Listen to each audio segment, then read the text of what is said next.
Jones, if you stand right here before me, please. Going on record today, January the 30th, 2012. Mr. Jones, I'm here to set your bond this morning. I don't know anything about your individual case. If you do not understand the law that you're charged under, I'll be glad to explain the law to you. You have a charge of possession of a weapon during a violent crime and also a charge of murder.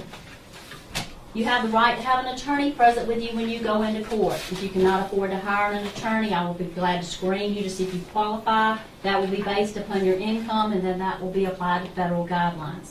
You have a next appearance date scheduled for March the 9th at 9 o'clock in the morning at the courthouse at 109 Park Avenue, with a second hearing date scheduled for June the 1st, 1:30 in the afternoon at the same courthouse, 109 Park Avenue. You also have a right to what is called a preliminary hearing. What happens in that hearing, the state is prosecuting you. They have to come in and give sworn testimony before the judge to establish probable cause. What was your intent, your knowledge, your involvement? Did you violate the laws of the state that you've been charged under? If they cannot establish probable cause, then your charges can be dismissed at this hearing, but you can be directly indicted if there's enough evidence to take before a grand jury. This is the form to request that hearing. You will need to turn this in to your attorney or give it to the solicitor on your next appearance date of March the 9th. If you fail to turn it in to one of the parties, then that means you have possibly waived your right to have this hearing. Do you understand the charge of possession of a weapon during a violent crime? Yeah. On that charge, if you're found guilty, it can carry a sentence of up to 5 years and or a fine in the discretion of the court. Do you understand the charge of murder? Do you understand the law pertaining to murder? Yeah.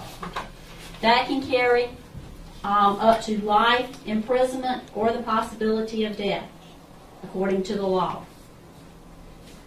On these charges, Mr. Jones, do you wish for me to screen you for a court-appointed attorney? Do you have the income to hire an attorney on your own? Does it look like it? I don't know, sir. I don't have any idea. I just ask that you answer my questions. Are you currently employed? No. Do you want me to screen you for an attorney? No. You're going to hire your own? I don't need one. Mr. Jones, I never advise anyone to go into court regardless of the charge without an attorney.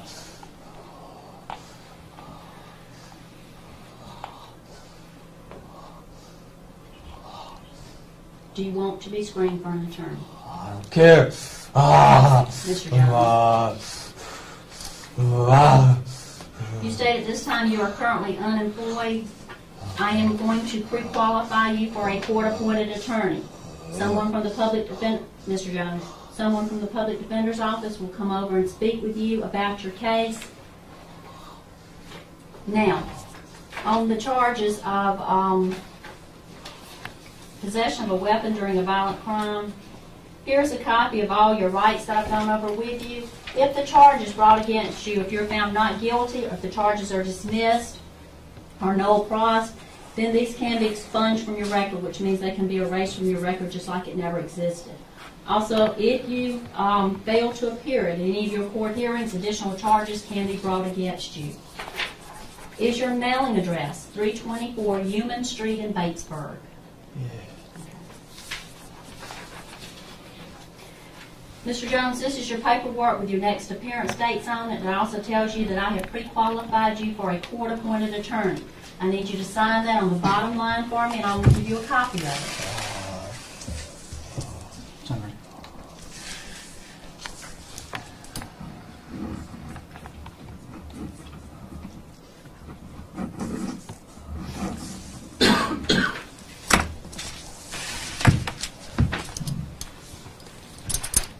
Ann? Yes, ma'am. We're going to request that the defendant be ordered not to have any contact with the victim's family, please. Okay. Anyone else like to make a statement? Okay. Mr. Jones, there is going to be a condition that you're not to have any contact with the family of the alleged victim. Do not call, email, text message, no type of electronic communications. Don't have any of your friends call them and try and harass them in any way, because you will have to answer to the court if you do. On the charge of murder, because it does carry life or death imprisonment, then I am not allowed to set a bond on that. You have to go before a circuit court judge to have a bond set. I have given you your rights on that charge. On the possession of the weapon during a violent crime, I'm going ahead and setting your bond at $10,000 on that charge.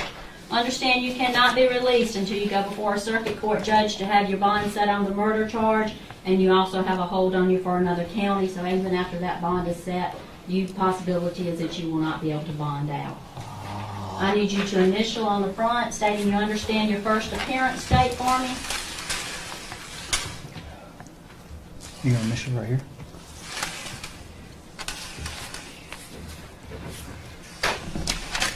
And sign the back across from your mailing address. Right here. Mr. Jones, do you have any questions pertaining to anything that I have told you thus far?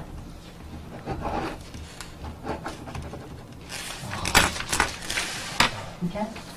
All right, so All right. Step to your left.